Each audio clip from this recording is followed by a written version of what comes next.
Les entreprises vont voir leur impôt de production baisser de 10 milliards d'euros les 2 prochaines années. Une annonce saluée par ce fabricant de vis pour l'industrie automobile et aéronautique. C'est très grand, on est sur un site qui fait 13 000 m². Il juge l'impôt injuste car son calcul ne dépend pas de la santé de son entreprise. Il doit par exemple payer la CVAE, comprenez la cotisation sur la valeur ajoutée, un prélèvement sur son chiffre d'affaires, mais également une cotisation foncière sur le terrain qu'il occupe, ainsi qu'une contribution sociale de solidarité qui taxe le nombre de salariés. Bref, des prélèvements beaucoup trop lourds pour lui en temps de crise.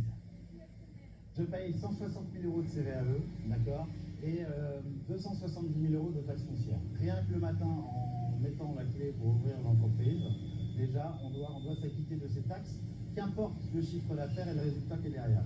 Avec cette baisse annoncée, la France pourrait devenir plus attractive et attirer des entreprises, mais ce n'est pas tout.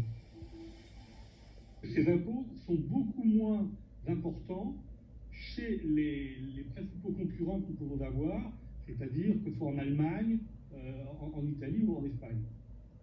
Donc le fait de les baisser, bien évidemment, va redonner un souffle d'air, va redonner une aspiration à nos entreprises et va les rendre plus compétitives par rapport à leurs principaux concurrents. Chaque année, les impôts de production rapportent plus de 70 milliards d'euros. Une partie est reversée aux régions. L'État promet de compenser au centime près cette perte fiscale.